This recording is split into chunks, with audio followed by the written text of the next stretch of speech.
Selamat siang saudara yang dikasih Tuhan. Nah, sekarang saya ada di, Anda tahulah tempat ini ya, ini lobi bawah eh, gedung TKK 6. Tempat di mana ada lift yang kita gunakan biasanya pada kebaktian hari Minggu, lalu juga kebaktian hari raya, dan kadang-kadang digunakan juga oleh sekolah BPK Penabur ya kalau ada acara tertentu atau ada kebutuhan tertentu. Ayo mari kita lihat seperti apa dalamnya sambil saya mau bercerita sedikit tentang lift ini. Mari. Nah, jadi saudara, sejarah lift ini tidak bisa dipisahkan dari sejarah gedung ini sendiri ya. GKI Gading Indah yang waktu itu umatnya sudah mengumpulkan uang untuk membangun gereja sendiri, muncullah satu ide bagaimana kalau diadakan kerjasama antara GKI Gading Indah dengan BPK Penabur ya. Bagaimana kalau uang sudah terkumpul dan yang terkumpul dari pembangunan gereja diserahkan sebagai peran GKI Gading Indah untuk membangun gedung TKK 6 ini, khususnya ruang aula yang bisa digunakan untuk beribadah.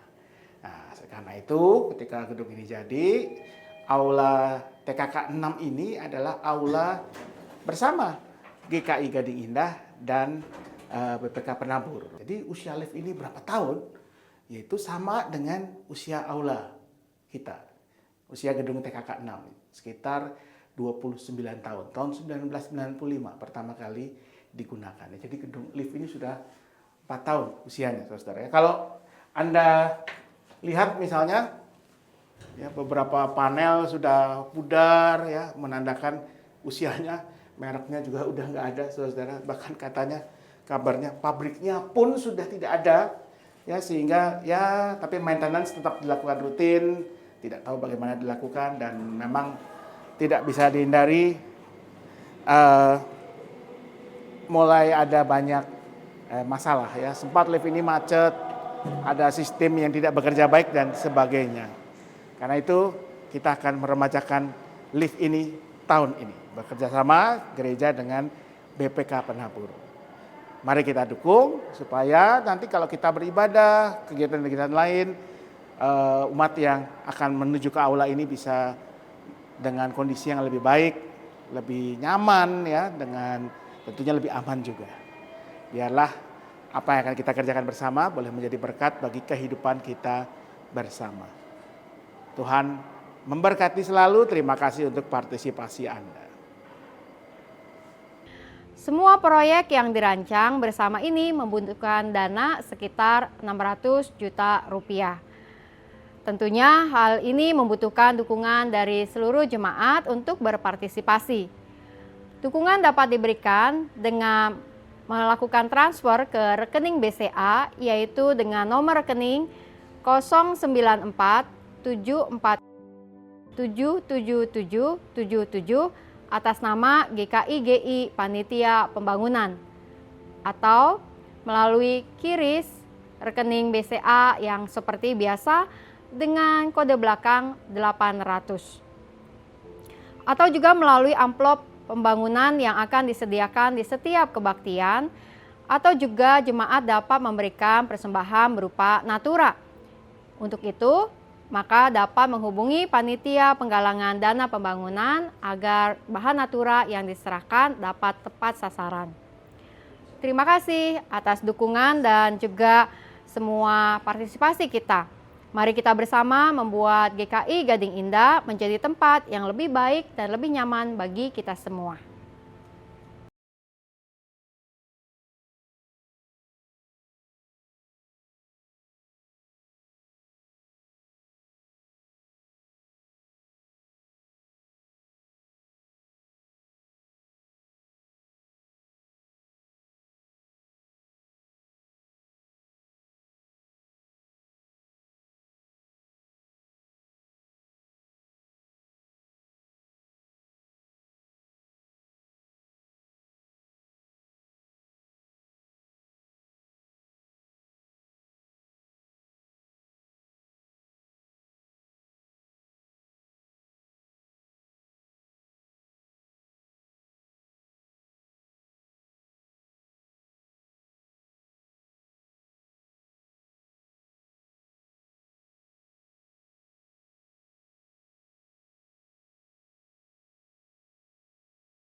Bapak Ibu jemaat serta simpatisan, selamat pagi dan selamat beribadah di GKI Gading Indah. Senang sekali kami Majelis Jemaat GKI Gading Indah pagi ini dapat beribadah bersama-sama dengan Bapak Ibu Saudara serta hadirin sekalian. Bersama ini pula kami sampaikan beberapa poin penekanan warta sebagai berikut. Pernikahan gerejawi. Setelah diwartakan 3 kali berturut-turut dan tidak ada keberatan yang sah, maka akan dilaksanakan pemberkatan nikah gerejawi untuk Saudara Dev Setia Putra, anggota GKI Gading Indah, dengan Saudari Melisa Novianti, anggota GKI Puri Indah, pada Sabtu 19 Oktober 2024 pukul 9 dilayangkan oleh GKI Gading Indah oleh pelayan firman Pendeta Setirabudi Purwosuwito. Mari kita doakan bersama. Diberitahukan kepada jemaat GKI Gading Indah bahwa akan dilaksanakan pemberkatan nikah gerejawi untuk Saudara Edo Prasetyo, penerimaan anggota GKI Gading Indah, dengan Saudari Areta Selena Krista, anggota GKI Gading Indah pada Sabtu 2 November 2024 pukul 10 dilayangkan oleh GKI Gading Indah. Mari kita doakan bersama. Jika ada anggota jemaat yang berkeberatan, maka dapat menyampaikan keberatannya melalui surat kepada Majelis Jemaat GKI Gading Indah paling lambat tanggal 20 Oktober 2024. Diberitahukan kepada jemaat GKI Gading Indah bahwa akan dilaksanakan pemberkatan nikah gerejawi untuk Saudara Esra Raditya Gunawan, anggota GKI Gading Indah, dengan Saudari Violeta Alfiani pada Minggu 10 November 2024 pukul 13 dilayangkan oleh GKI Gading Indah. Mari kita doakan bersama. Jika ada anggota jemaat yang berkeberatan, maka dapat menyampaikan keberatannya melalui surat kepada Majelis Jemaat GKI Gading Indah paling lambat tanggal 27 Oktober 2024. Surat dianggap sah jika diajukan tertulis secara pribadi dengan bertanda tangan atau cap ibu jari, serta isinya mengenai tidak terpenuhinya syarat pernikahan gerejawi. Berita kelahiran. Telah lahir di tengah kita Ashley Aliri Lawalata, anak pertama dari pasangan Bapak Felix Andrew Lawalata dengan Ibu Anita Joyce Ivana pada Rabu 2 Oktober 2024. Kita doakan agar Ashley dapat bertumbuh menjadi anak yang baik di hadapan Tuhan. Pelayanan penerimaan jemaat. Majelis Jemaat GKI Gading Indah telah menerima permohonan menjadi anggota jemaat dalam diri Saudara Edo Prasetya dari Gereja Katolik Saint Andreas Kim Taigon, Ibu Suryana dari Gereja Katolik Santa Maria Pekanbaru. Pada mereka telah dilakukan proses sebagaimana tata laksana GKI pasal 74. Apabila ada saudara-saudara yang belum dapat memberikan dukungannya karena alasan yang berdasarkan Alkitab dan tata gereja atau tata tertib GKI, keberatan dapat disampaikan secara tertulis kepada Majelis Jemaat paling lambat Minggu 13 Oktober 2024 pukul 19, agar masalahnya dapat dipertimbangkan dan diputuskan secara gerejawi. Bila tidak ada keberatan yang sah, maka penerimaan anggota akan dilaksanakan pada hari Minggu 20 Oktober 2024 pukul 6.30. Pelayanan Baptis Kudus Anak. Sakramen Baptis Kudus Anak akan diselenggarakan pada hari Minggu 3 November 2024. Nama-nama anak-anak yang akan dibaptis dapat dibaca pada warta jemaat online. Apabila ada kesalahan dalam pengetikan nama, dapat menghubungi TU GKI setiap hari pada jam kerja paling lambat hari Minggu 20 Oktober 2024.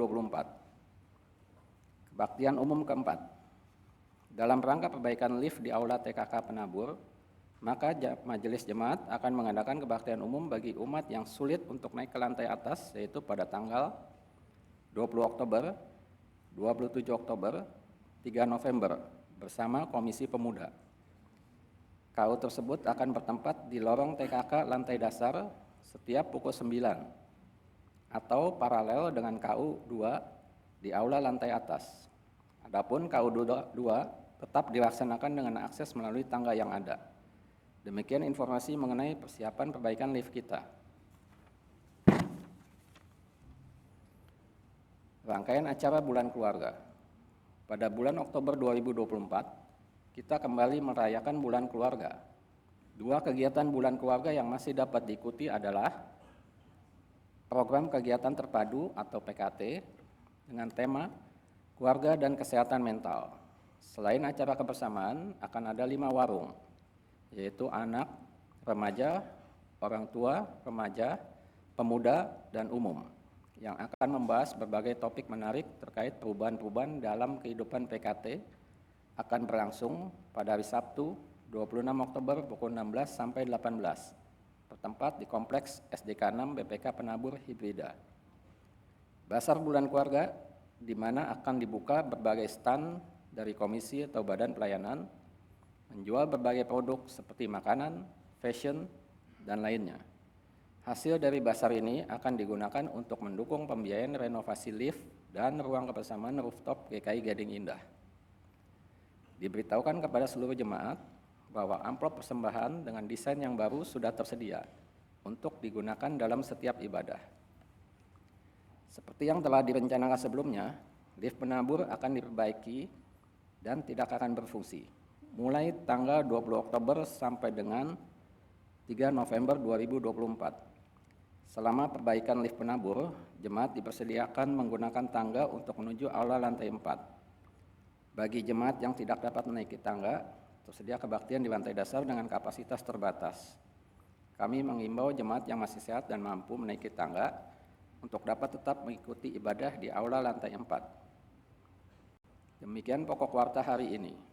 Kebaktian hari ini dengan tema Keluarga yang Menolak Egosentrisme akan dipimpin oleh Pendeta Stira Budi Purwosuwito. Jemaat dipersilakan untuk bersaat teduh sejenak sebelum ibadah dimulai.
Umat Tuhan, marilah ibadah ini kita awali dengan pengakuan kita bersama bahwa pertolongan kita adalah dalam nama Tuhan yang menjadikan langit dan bumi, yang kasih setianya kekal selama-lamanya.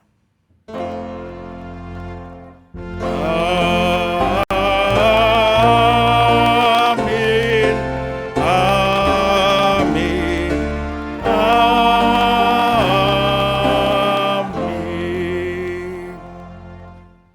Salam sejahtera bagi saudara yang datang dalam nama Tuhan, Tuhan besertamu. Mari yang kasih Tuhan, pada minggu kedua di bulan Oktober, masih dalam rangkaian bulan keluarga, kita akan bicara merenungkan firman Tuhan dalam satu tema keluarga yang menolak egosentrisme. Egosentrisme adalah bagaimana kita menjadikan diri kita sendiri sebagai pusat segala sesuatu. Diri kita, kemauan kita, keinginan kita, itulah yang paling penting buat kita. Tetapi nanti kita akan belajar dari firman Tuhan, apa yang seharusnya utama dalam hidup kita, bagaimana kita bisa menjalaninya. Dan tentu kita semua diajak untuk memulai setiap perubahan dari diri kita sendiri. Seperti nyanyian yang akan kita nyanyikan, ku mulai dari diri sendiri.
Firman Tuhan di dalam Matius 12 ayat yang ke-28 berkata demikian.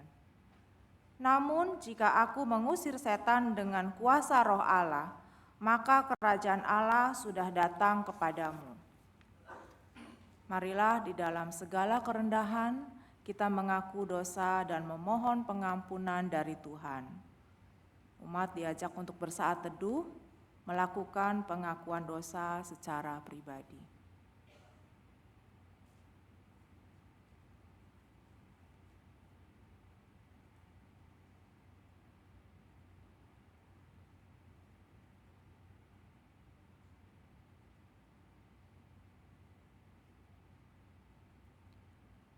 Bapa dalam surga, kembali kami datang ke hadapan hadirat-Mu pada pagi hari ini. Kami datang dengan segala kerendahan di hati kami. Kami tahu sebagai manusia, kami seringkali berbuat dosa. kami seringkali mendukakan hati Tuhan, melukai hati sesama kami yang tidak menyenangkan buat Tuhan. Lewat sikap kami, lewat ujaran kami, lewat tingkah laku kami yang tidak berkenan kepada Tuhan. Tuhan, pagi hari ini kami memohon ampun atas apa yang sudah kami perbuat yang melukai hati Tuhan. Ajar kami Tuhan untuk mulai dari diri sendiri, untuk memperbaiki sikap dan tingkah laku yang kami lakukan yang tidak berkenan kepada Tuhan. Beri kami hikmat Tuhan, supaya apa yang kami lakukan boleh mengasihi hati-Mu juga Tuhan. Kiranya Engkau memberikan pengampunan untuk kami, dan tuntun kami agar kami boleh hidup seturut dengan kehendak dan rencana-Mu saja. Biarlah hidup kami menjadi kitab yang terbuka, yang boleh dicontoh dan menjadi teladan untuk orang lain di sekitar kami. Terima kasih Tuhan. Dalam nama Tuhan Yesus kami berdoa. Amin.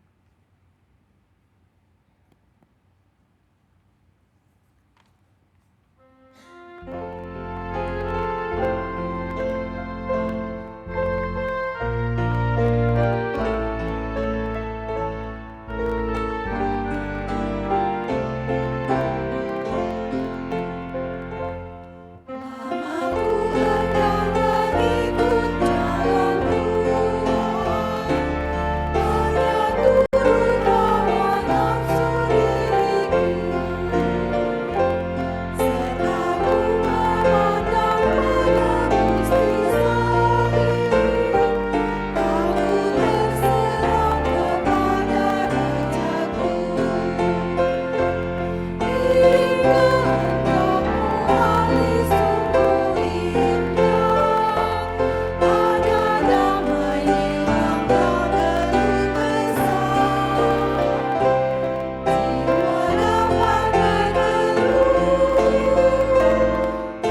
Dalam nama Bapa, Anak, dan Roh Kudus, maka sebagai hamba Yesus Kristus, saya memberitakan pengampunan dosa bagi setiap orang yang menyesal, mengaku, dan bertobat dari dosanya.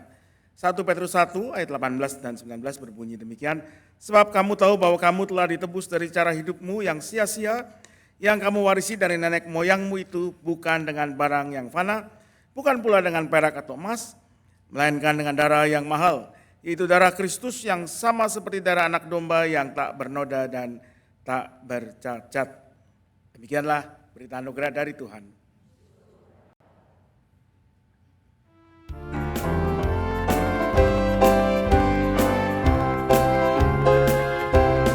Sukacita selalu tunjukkan wajah gembiramu,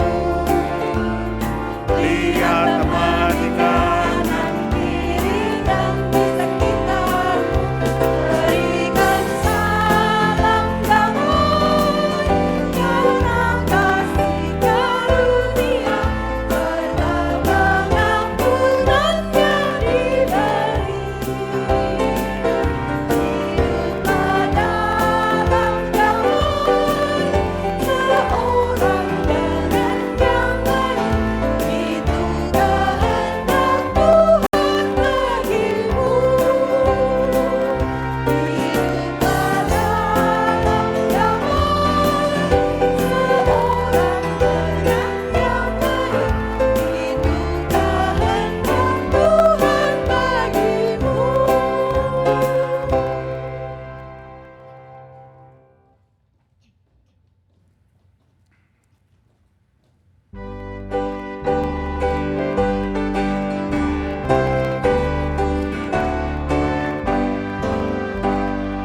Kita sudah ditebus olehnya, inilah yang dilakukan maju terus dan tinggalkan panjinya, sanjung rajamu.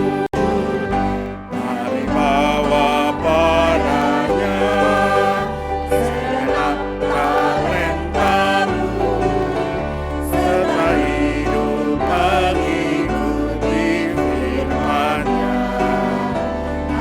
Dan setialah walau sukar jalanmu, hidup kudus agar kasih-Nya pun nyatalah.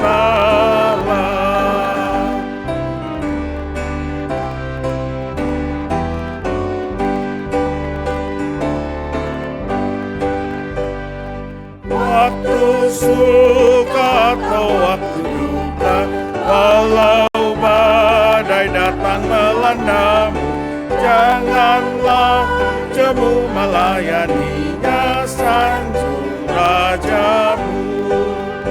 Mari bawa padanya segenap talentamu, serta hidup mengikuti firman-Nya.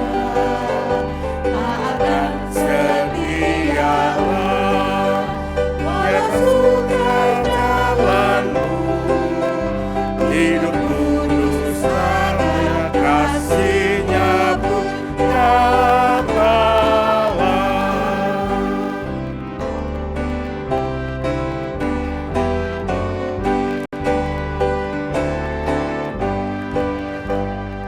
Dan layanilah dengan setia, jangan dosa sampai menghalangmu, junjunglah terus kebenaran-Nya, sanjung rajamu. Mari bawa padanya segenap talentamu, serta hidup mengikuti firman-Nya. Dan setialah walau sukar jalanmu, hidup kudus agar kasih-Nya pun nyatalah.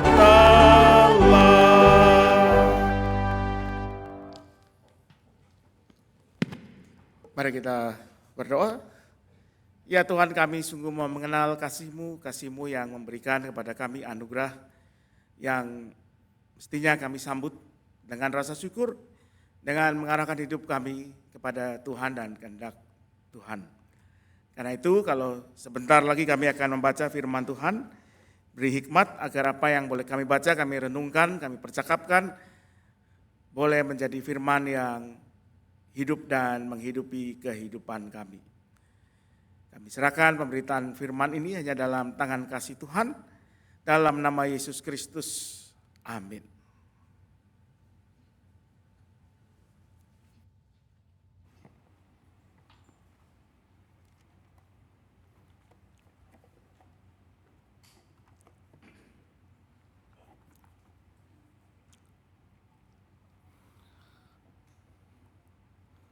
Bacaan pertama. Bacaan diambil dari kitab Amos 5 ayat 6 sampai 7, dilanjutkan ayat 10 sampai 15. Amos 5 ayat 6 sampai 7 dan ayat 10 sampai 15.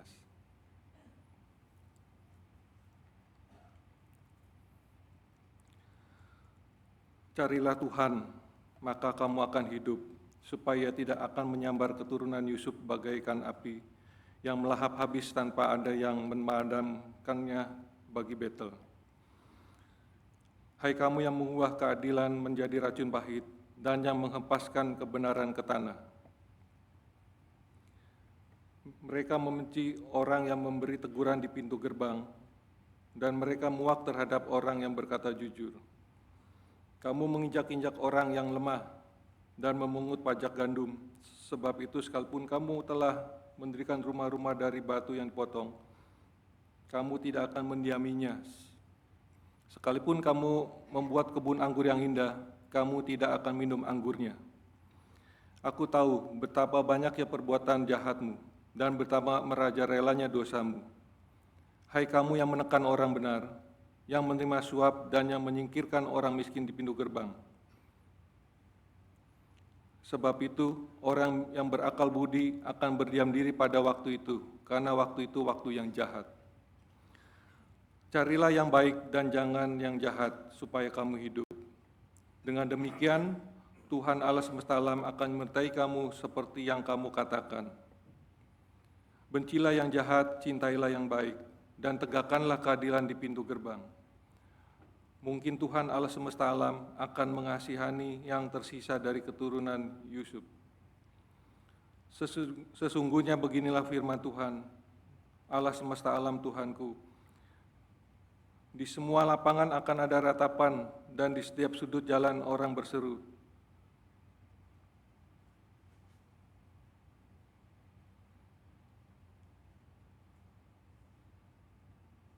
Adu-adu, petani panggil untuk berkabung, dan para peratap untuk meratap. Demikian sabda Tuhan.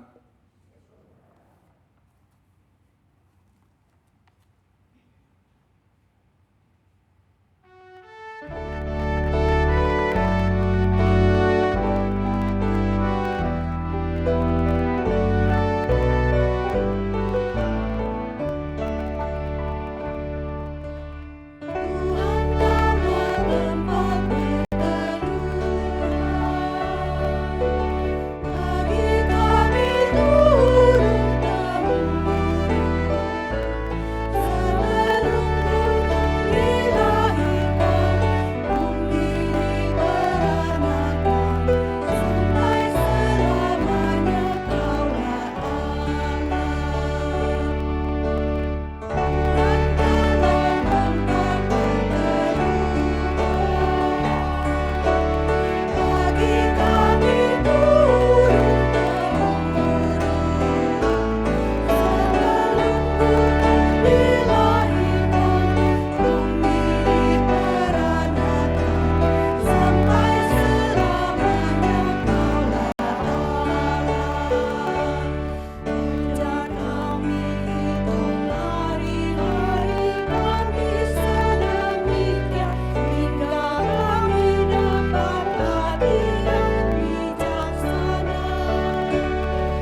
Bacaan kedua, bacaan diambil dari Ibrani 4 ayat 12 sampai 16. Ibrani 4 ayat 12 sampai 16. Sebab firman Allah hidup dan kuat dan lebih tajam dari pedang bermata dua manapun.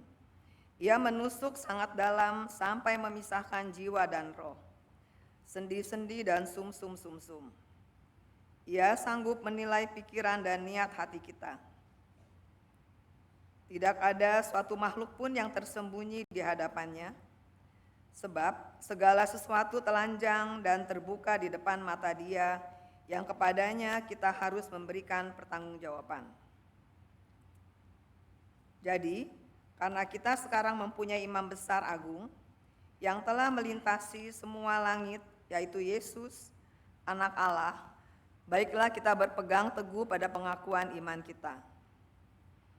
Sebab imam besar yang kita punya bukanlah imam besar yang tidak dapat turut merasakan kelemahan-kelemahan kita. Sebaliknya, sama seperti kita, ia telah dicobai dalam segala hal, hanya saja ia tidak berbuat dosa. Sebab itu marilah kita dengan penuh keberanian menghampiri tahta anugerah, supaya kita menerima rahmat dan menemukan anugerah untuk mendapat pertolongan pada waktunya. Demikian sabda Tuhan. Umat Tuhan, pada hari ini kita akan membaca dan merenungkan apa yang disaksikan dalam Injil Markus pasal 10, Markus 10 ayat 17 sampai 31.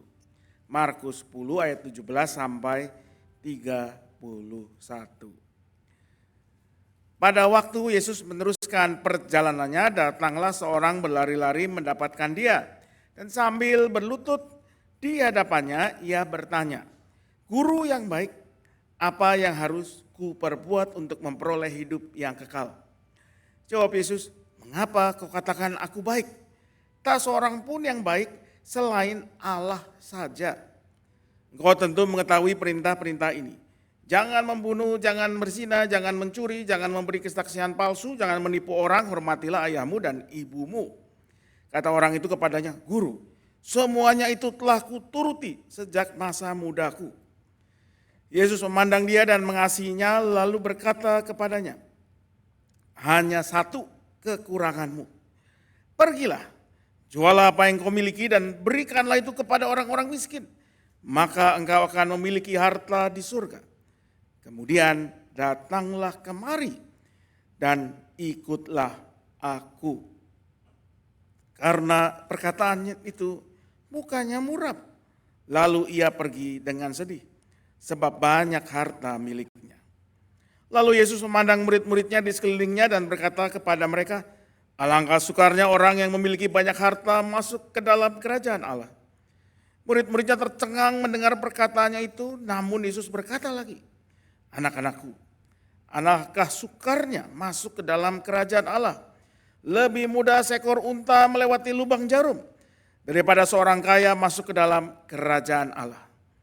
Mereka makin tercengang dan berkata seorang kepada yang lain, "Jadi siapakah yang dapat diselamatkan?"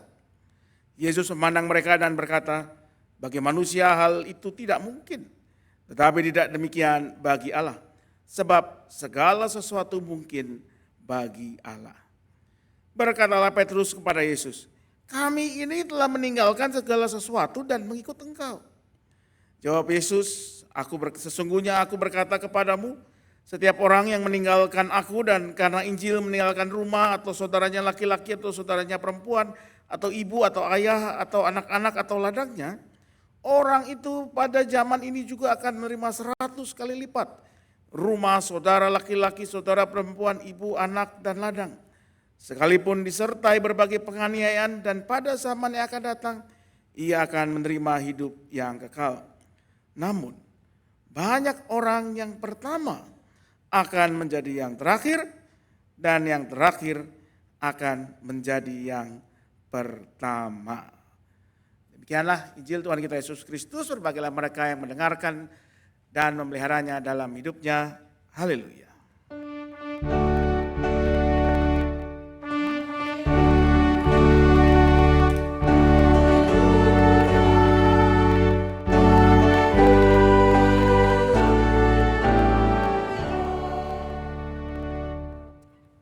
kasih Tuhan, katanya cara paling mudah menyatukan orang yang berbeda-beda adalah dengan mencari musuh bersama.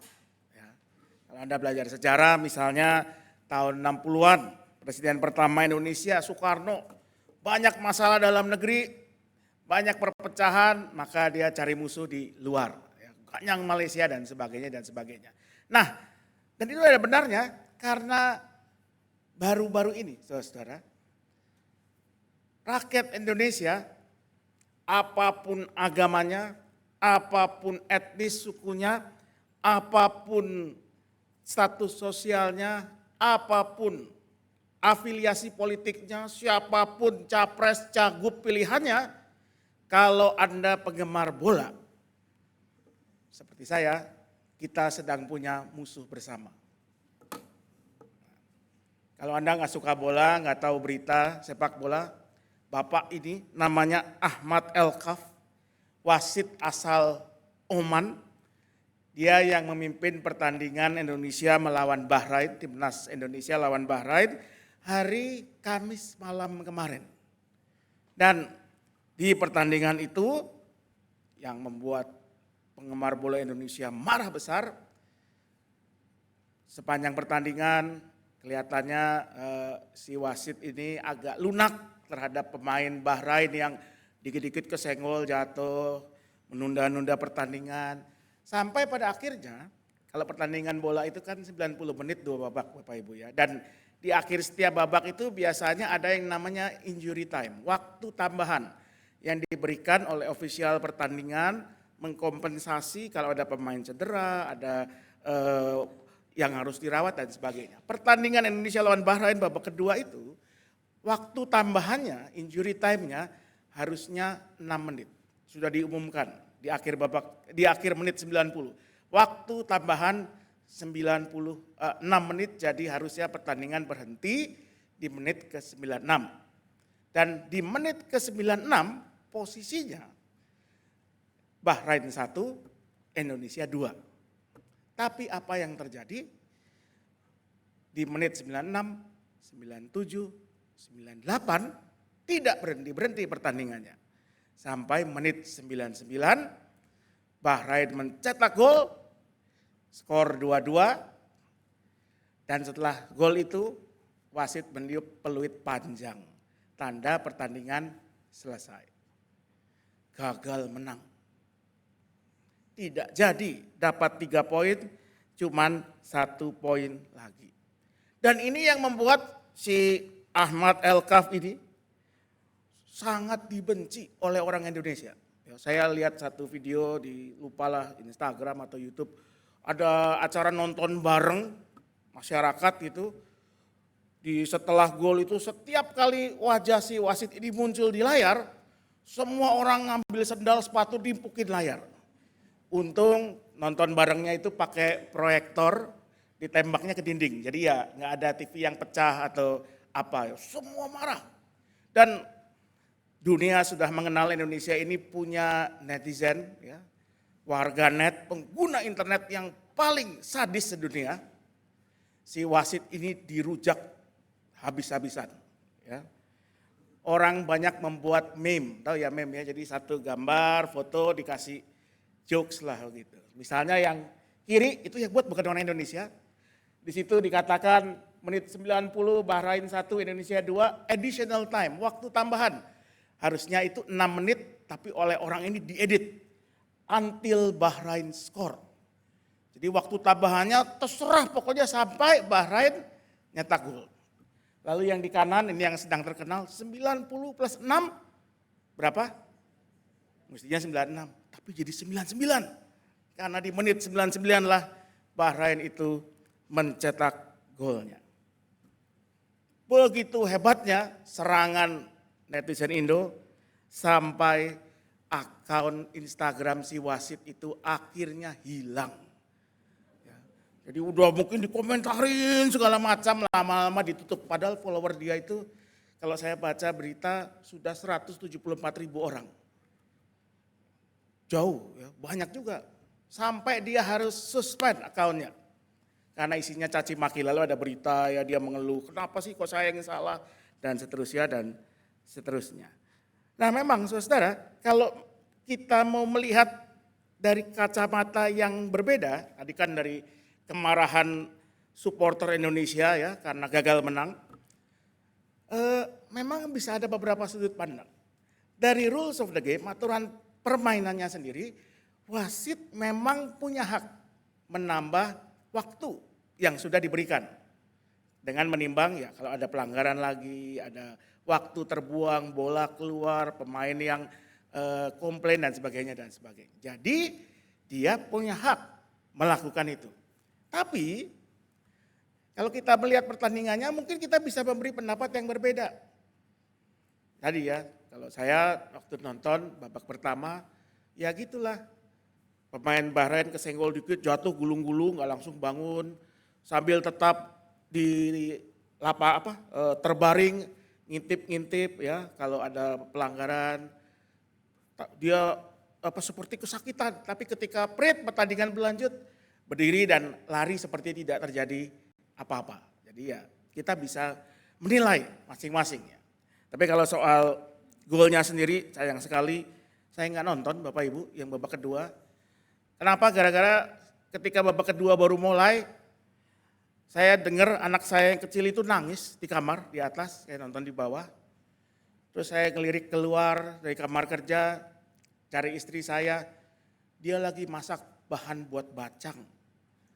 Karena ada itu kan hari Kamis, hari Jumat itu sudah janjian dengan Pendeta Suatami dengan teman-teman dari tim penghiburan kedukaan mau ngelipet bacang buat dijual dalam rangka cari dana perbaikan ini ya.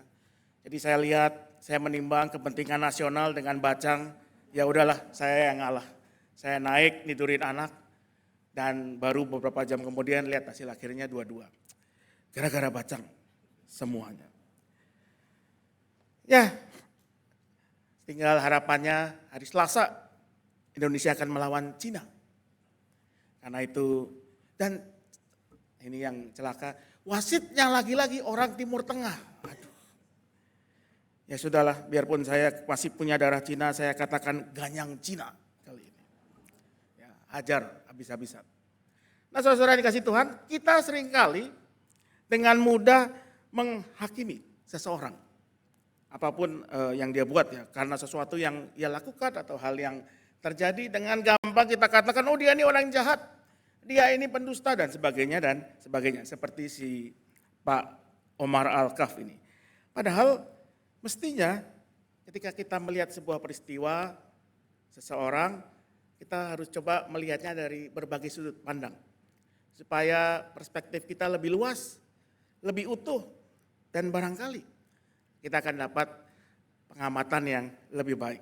Nah itu yang kita bisa coba terapkan dengan seseorang yang datang menemui Tuhan Yesus dalam teks kita dari Markus 10 ayat 17 sampai 27. Seorang yang kita nggak tahu namanya. Injil Matius, Markus, Lukas semua bercerita tentang orang ini dan masing-masing memberikan keterangan yang berbeda. Matius menyebut orang ini adalah seorang muda. Lukas menyebutnya sebagai seorang pemimpin. Markus tidak menyebutkan dua hal itu, tetapi kita bisa menyimpulkan di akhir bahwa dia adalah seorang yang kaya. Kalau kita mau kombinasikan muda, kaya, pemimpin, artinya terpandang, terkemuka. Ini kan figur ideal ya. Muda, kaya, terpandang. Siapa dia kira-kira? Mungkin ketua partai kalau di Indonesia. Nah, dan biasanya ketika kita membaca cerita ini, kita akan dengan cepat menghakimi, oh si orang muda kaya ini, dia datang kepada Yesus semata-mata cuma mau cari muka. Memuji-muji Yesus padahal dia mengatakan saya ini sudah benar Tuhan. Saya sudah lakukan semua perintah Tuhan, sudah melakukan sudah melakukan semua hal yang baik.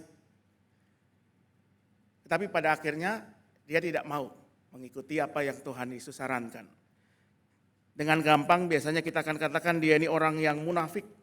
Mengaku sudah melakukan semua perintah agama tetapi tidak mau berpisah dengan kekayaannya. Hari ini saya mau mengajak kita memperhatikan beberapa detail dari cerita ini supaya kita mendapatkan perspektif yang lebih luas dan barangkali kita bisa belajar dari cerita ini. Yang pertama, saudara, dikatakan orang muda ini, ya, nah ini saya kelupaan tadi ya. Dikatakan dia datang berlari-lari mendapati Yesus dan kemudian berlutut di hadapannya. Berlutut, bersujud di hadapan Yesus. Yang menarik, kalau kita membaca Injil Markus, semua orang yang datang berlutut ke hadapan Yesus adalah orang-orang yang datang kepada Yesus untuk minta disembuhkan, dipulihkan. Entah itu dirinya atau orang lain yang berkaitan dengannya. Seorang yang menderita penyakit kulit, Markus 1 ayat 40, kalau dalam versi TB1 itu disebut penderita kusta. Yairus yang datang memohon kesembuhan untuk anak perempuannya, Markus 5 ayat 20. Seorang perempuan yang sakit pendarahan 12 tahun, yang setelah diam-diam dari belakang dia memegang jubah Yesus, setelah ketahuan dia langsung berlutut di hadapan Yesus. Dan seorang perempuan Siro-Fenisia yang anak perempuannya kerasukan roh jahat. Markus 7 ayat 25. Semua orang ini yang datang berlutut di hadapan Yesus. Semua datang memohon atau merindukan kesembuhan atau pemulihan. Jadi, kalau biasanya kita menganggap orang muda kaya ini datang ke hadapan Yesus dalam rangka mau menyombongkan diri, dia sudah melakukan semua aturan agama. Barangkali bukan itu. Barangkali memang orang itu sungguh-sungguh datang ke hadapan Yesus dengan ketulusan, dengan apa adanya dirinya, karena memang dia merindukan sesuatu. Dia membutuhkan sesuatu dari Yesus. Dan ini beda dengan kalau kita ingat bacaan minggu lalu, orang Farisi yang datang kepada Yesus dalam rangka mencobai Yesus. Tidak pernah dikatakan orang Farisi atau mereka yang mau mencobai Yesus datang kepada Yesus dan bersujud di hadapannya. Tapi orang muda ini, dia datang dan bersujud di hadapan Yesus. Dan respon Yesus pun berbeda. Ayat 21 mengatakan Yesus memandang dia dan mengasihinya. Beda dengan kalau dengan orang Farisi tidak pernah disebut seperti itu. Jadi pelajaran pertama kita barangkali adalah jangan dengan mudah menghakimi seseorang dari satu sudut pandang, dari satu kali pertemuan. Apalagi kalau penghakiman itu sesuatu yang negatif. Barangkali kita perlu belajar, melihat dari berbagai sudut pandang, melihat dengan empati, supaya kita bisa mendapatkan sudut pandang yang lebih luas, terutama melihat dengan kasih, seperti sudah diteladankan Tuhan Yesus sendiri. Yang kedua, saudara, mari kita perhatikan pertanyaan orang muda itu kepada Yesus. Dia bertanya begini, "Guru yang baik, apa yang harus kuperbuat untuk memperoleh hidup yang kekal?" Yesus merespon, pertama, "Mengapa kau katakan aku baik? Tak seorang pun yang baik selain Allah saja." Biasanya kita menganggap orang muda ini mau cari muka, ya sama kan kalau dalam kehidupan sehari-hari kita suka menyanjung orang dalam rangka supaya apa yang kita mau dari dia dipenuhi, dituruti, ya. Bapak yang baik, ya, yang terhormat, Bapak kepala bagian ini dan sebagainya dan sebagainya. Tapi barangkali orang muda ini memang dengan jujur mengatakan itu. Dengan apa adanya dia mengatakan, "Guru yang baik, apa yang harus kuperbuat untuk memperoleh hidup yang kekal?" Memang sungguh dia menganggap Yesus itu baik.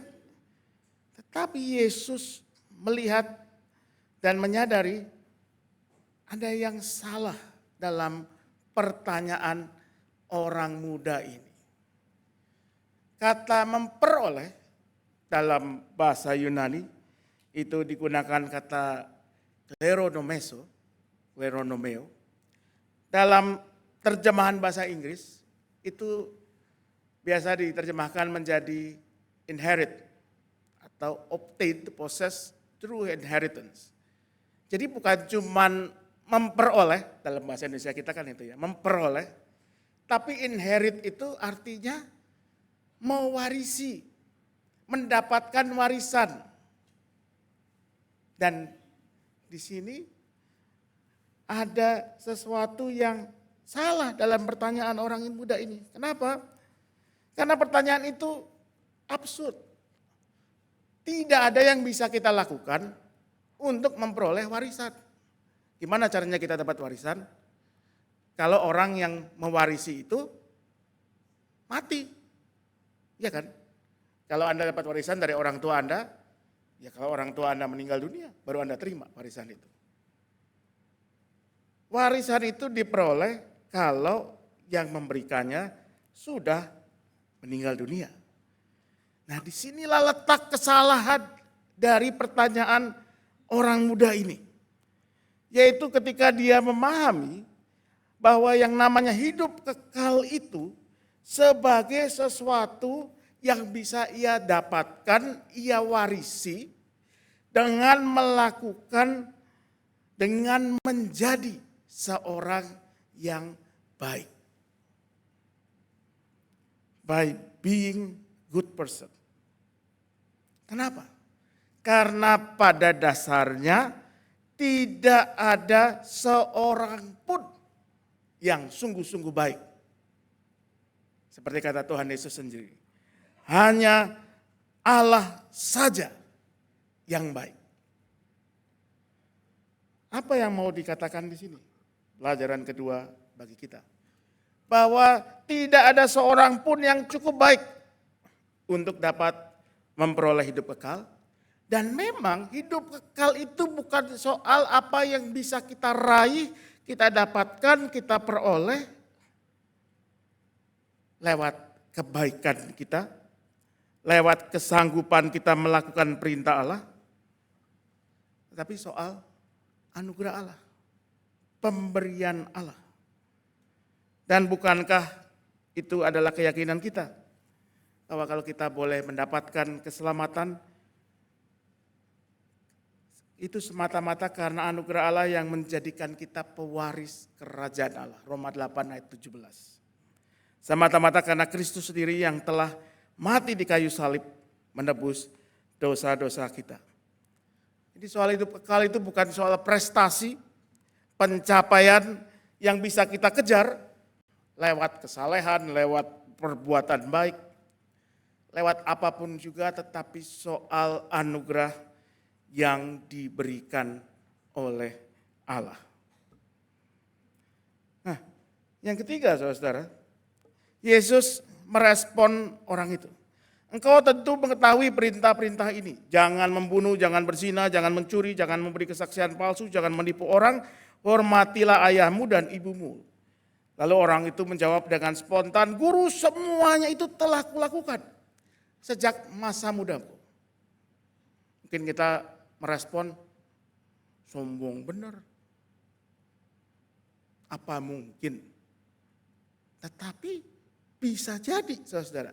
Karena perintah-perintah itu dalam keyakinan agama Yahudi dipahami sebagai perintah-perintah yang absolutely doable. Bisa, sangat bisa dilakukan. Dan bahkan kalau kita baca Tuhan Yesus sendiri tidak mempersoalkan hal itu. Tuhan nggak nanya, emang kamu sungguh-sungguh sudah menghormati ayah dan ibumu? Coba kamu ingat waktu kamu umur 12. Nggak ada. Emang kamu benar-benar tidak pernah menipu? Yesus menerima pernyataan orang itu apa adanya. Namun tanpa mengurangi makna dari perintah-perintah itu, Yesus menangkap ada yang kurang dari orang ini. Dan itulah yang menyebabkan ia pertama-tama datang berlutut di hadapan Yesus. Apa yang kurang? Yesus katakan hanya satu kekurangan. Menarik saudara, padahal di mata kita orang ini mestinya tidak kekurangan apapun juga. Dia punya semuanya. Masih muda, kaya raya, pemimpin terkemuka, terpandang, saleh, selalu berusaha melakukan semua perintah Allah. Kurang apa lagi? Ini figur calon mantu idaman semua orang tua, anak perempuan. Apa yang kurang darinya? Menariknya dalam teks bahasa Inggris, terjemahan dari ayat ke-21 ini, diterjemahkan, Yesus katakan, you lack one thing. Itu di NRSV. Tapi kalau diterjemahkan langsung dari bahasa Yunani, tensesnya ini berubah. Saya tadi googling karena saya nggak terlalu ahli sebetulnya ya. Bukan cuman you lack one thing. Kalau you lack one thing itu kan ada satu hal yang kurang. Tapi yang lebih tepat terjemahannya adalah you are lacking one thing. Ini bukan cuman satu hal, satu benda, tapi satu keadaan, state of being, satu kondisi yang kamu ini kurang. Apa itu? Yesus mengatakan, pergilah, jualah apa yang kau miliki dan berikanlah itu kepada orang-orang miskin, maka engkau akan memiliki harta di surga. Kemudian datanglah kemari dan ikutlah aku. Dari kata-kata Yesus ini ada 4 kata kerja yang penting. Yesus memandang orang itu dan mengasihinya, lalu berkata kepadanya seterusnya, kemudian datanglah kemari dan ikutlah aku. Look, love, come, follow. Lihat, kasihi, datang, dan ikuti aku. Ini 4 hal yang kurang dalam kondisi atau keadaan si orang muda kaya ini. Untuk melihat, mengasihi, datang dan mengikuti Yesus. Dan perhatikan, 4 hal ini adalah hal yang orientasinya selalu keluar dari diri kita. Melihat, kita kalau melihat kan melihat orang lain, ya kan? Kita nggak mungkin ngelihat diri kita sendiri kecuali di cermin mungkin. Mengasihi orang lain. Datang ke orang lain. Mengikuti orang lain. Semua bicara tentang hal yang orientasinya bukan ke diri kita sendiri, tetapi yang ada di luar kita. Melihat dan mengasihi orang lain. Datang dan mengikut Yesus.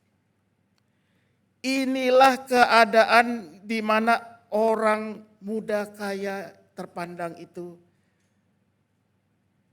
kurang. Lacking. Dia punya segalanya, tetapi justru dia tidak punya keadaan kondisi yang paling penting ini. Segala yang ia miliki ia lakukan, orientasinya adalah kepada dirinya sendiri. Kan pertanyaannya gitu, apa yang harus ku perbuat untuk memperoleh hidup yang kekal? Bagaimana supaya diriku bisa memperoleh hidup yang kekal? Semata-mata demi dirinya sendiri. Loh, bukannya itu hal yang wajar? Bukankah barangkali kita juga ingin mendapatkannya? Justru disinilah Yesus mengatakan bahwa kalau itu yang menjadi keinginan kita demi diriku sendiri, maka kita sudah salah memahami. Kita terpeleset dalam menghayati makna terdalam dari apa yang disebut sebagai hidup kekal itu. Apa itu? Yaitu pertama, relasi dengan Tuhan Yesus itu sendiri. Kesediaan kita untuk datang dan mengikutnya, untuk mempercayakan diri dan hidup kita kepada Yesus dan bukan kepada hal-hal yang kita miliki, yang ada pada diri kita di sini. Baik itu harta material kah, kepintaran kita, jabatan, kuasa, nama baik kita.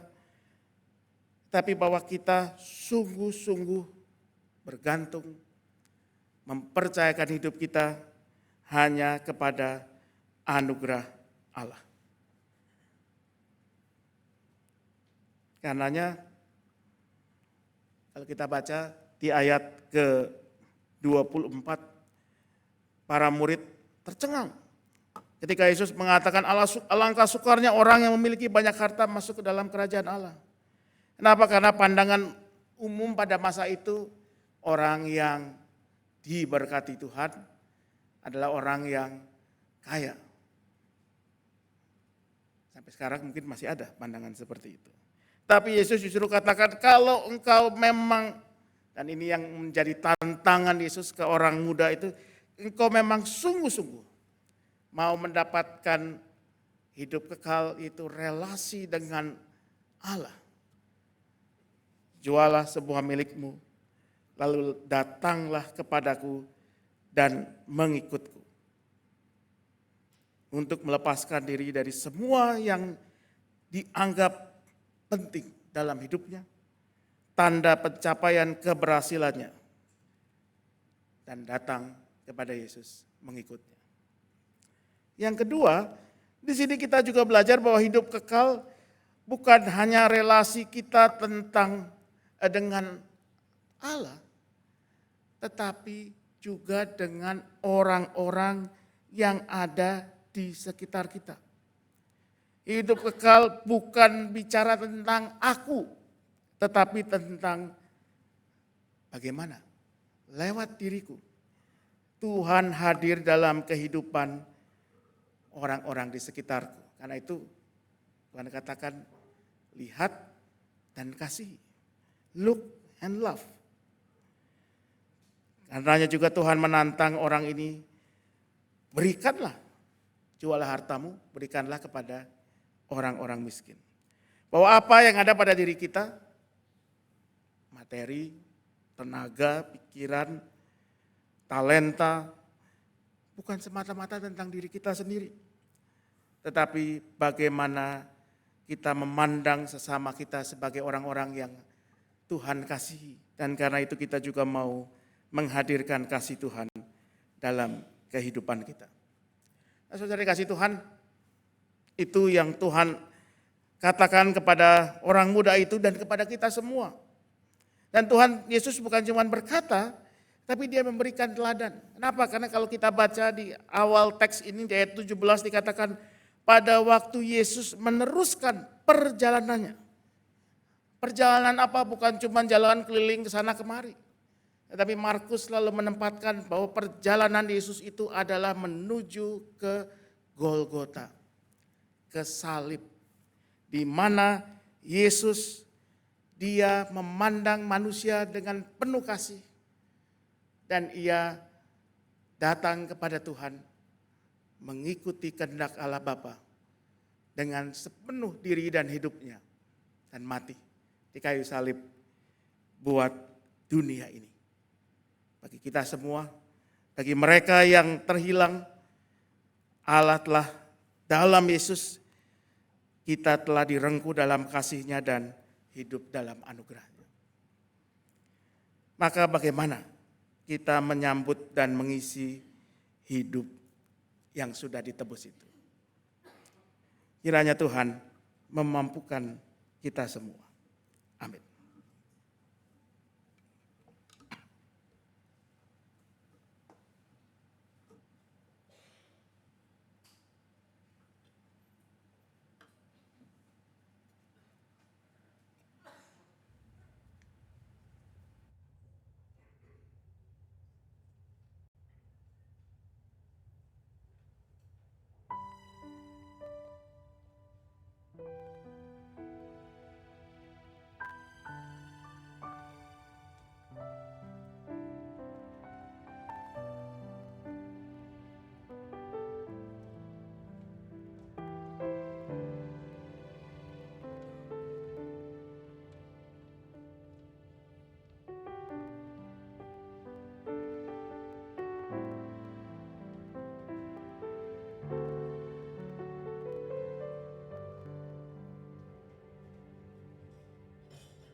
Marilah kita bersama dengan umat Allah di masa lalu, masa kini, dan masa depan mengingat pengakuan baptisan kita menurut pengakuan iman rasuli.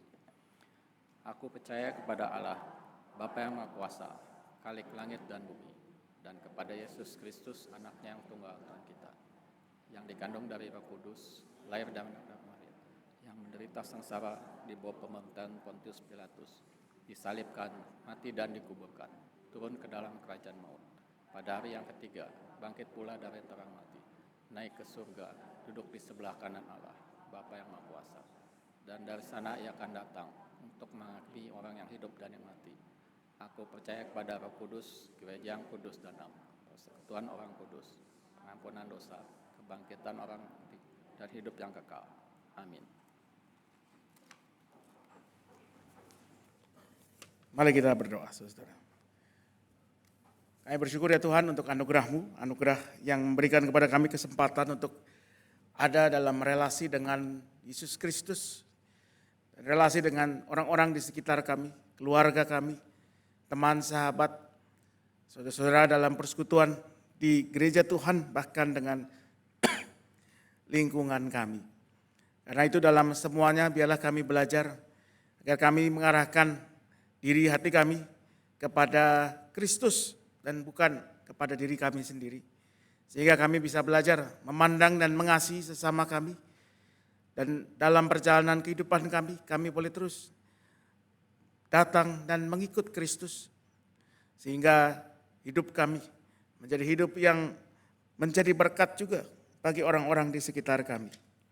Kami mau berdoa ya Tuhan untuk kehidupan berbangsa dan bernegara, untuk pergantian pemerintahan yang akan berlangsung minggu depan. Biarlah boleh berlangsung dengan baik dan memang sungguh mereka-mereka yang akan memegang posisi dan kekuasaan mau mengupayakan apa yang baik untuk kehidupan berbangsa dan bernegara. Kami berdoa untuk proses atau pemilihan kepala daerah yang akan berlangsung bulan depan secara serentak. Jangan biarkan kesempatan-kesempatan ini memecah belah kami, tetapi biarlah setiap yang bersaing, bertanding dalam pilkada itu boleh mempertarungkan ide yang baik untuk kehidupan bersama yang lebih baik di Indonesia ini. Kami mau berdoa untuk GKI Gading Indah, untuk kegiatan-kegiatan bulan keluarga yang masih akan berlangsung, untuk PKT, untuk basar, untuk pengumpulan dana dalam rencana atau perbaikan sarana-sarana penunjang ibadah kami. Biarlah semuanya juga boleh menjadi hal yang baik bagi kehidupan bersama kami. Tuhan yang cukupkan yang dibutuhkan, tetapi juga Tuhan biarlah bersama kami boleh juga mengupayakan apa yang baik untuk pelayanan bersama ini. Kami mau berdoa untuk keluarga-keluarga dalam berbagai pergumulan mereka. Kami berdoa untuk mereka yang bergumul dengan masalah-masalah ekonomi, dengan masalah relasi antara anggota keluarga. Biar setiap anggota keluarga boleh memandang satu sama lain dengan penuh kasih dan boleh mengupayakan apa yang baik untuk hidup bersama. Kalaupun itu berarti harus merendahkan diri, hati, membuang, menyingkirkan ego pribadi, maka biarlah kami senantiasa memandang kepada Tuhan Yesus sendiri yang sudah meneladankan bagaimana Ia merendahkan diri, memberikan yang terbaik untuk keselamatan kami. Saya berdoa untuk mereka-mereka yang dalam pergumulan karena kelemahan fisik, sakit, Tuhan yang berikan pemulihan dan kekuatan. Berkati juga keluarga yang mendampingi mereka. Maka biarlah kami menyerahkan hidup kami, keluarga kami, gereja kami, bahkan bangsa dan negara kami. Semua hanya dalam satu nama, Yesus Kristus, Tuhan dan Juru Selamat kami. Tuhan yang sudah meneladankan apa artinya mengikut kehendak Tuhan. Tuhan yang juga mengajarkan kami semua berdoa seperti lagu ini.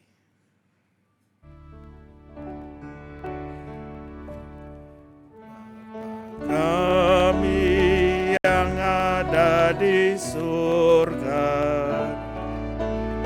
dikuduskanlah nama-Mu,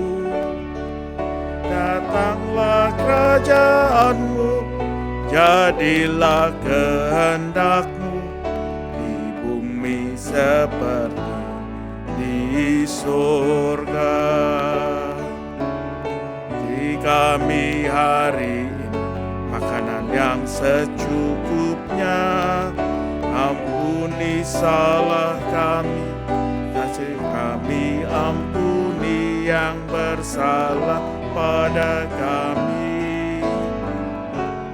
Jangan bawa kami dalam pencobaan, melainkan lepaskan kami dari yang jahat.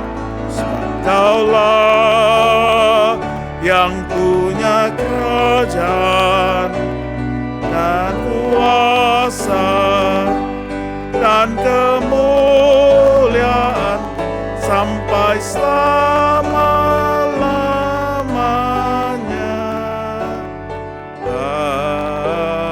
Amin. Amin.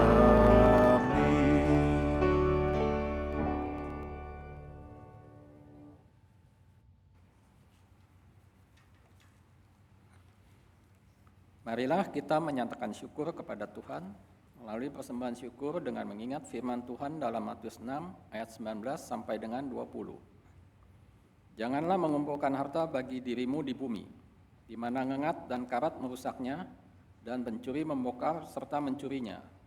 Namun, kumpulkanlah bagimu harta di surga yang tidak dirusak oleh ngengat dan karat, dan pencuri tidak membongkar serta mencurinya.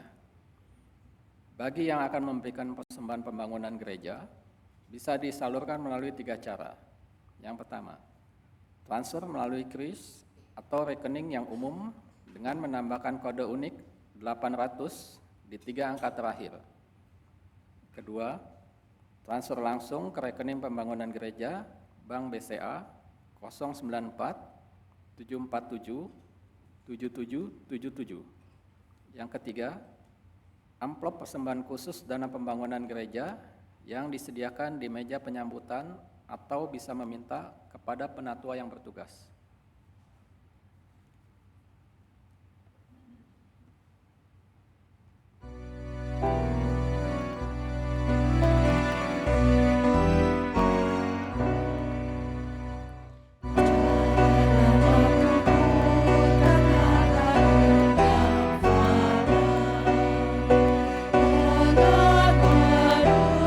Pencuri membongkarnya.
Mari kita berdoa.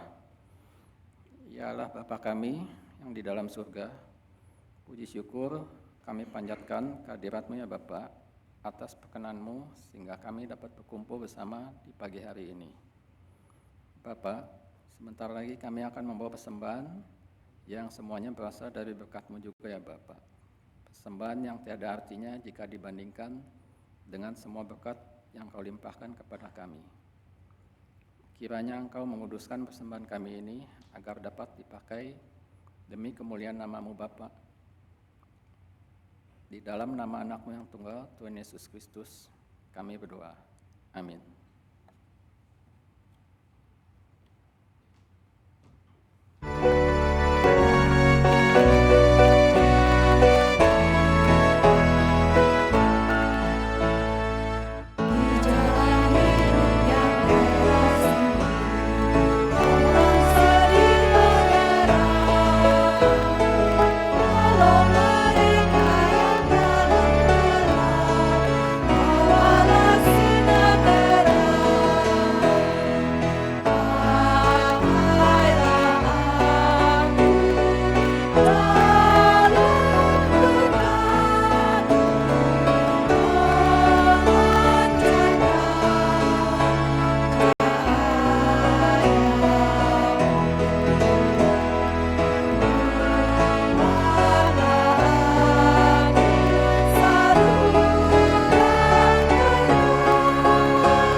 Pengampunannya penuh, orang akan datang apabila engkau menjadi saksi teguh.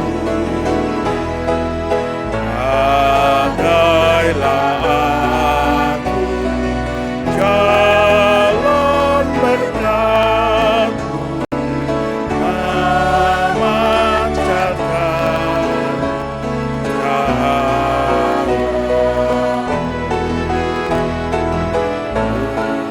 Buatlah aku saluran berkat bagi siapa yang risau tenang. Pak Tuhan, kini arahkanlah hatimu kepada Tuhan. Jadilah saksi Kristus. Terpujilah Tuhan. Maka pulanglah dan terimalah berkat Tuhan. Tuhan memberkati engkau dan melindungi engkau. Tuhan menyinari engkau dengan wajah-Nya dan memberi engkau kasih karunia. Tuhan menghadapkan wajah-Nya kepadamu dan memberi engkau damai sejahtera.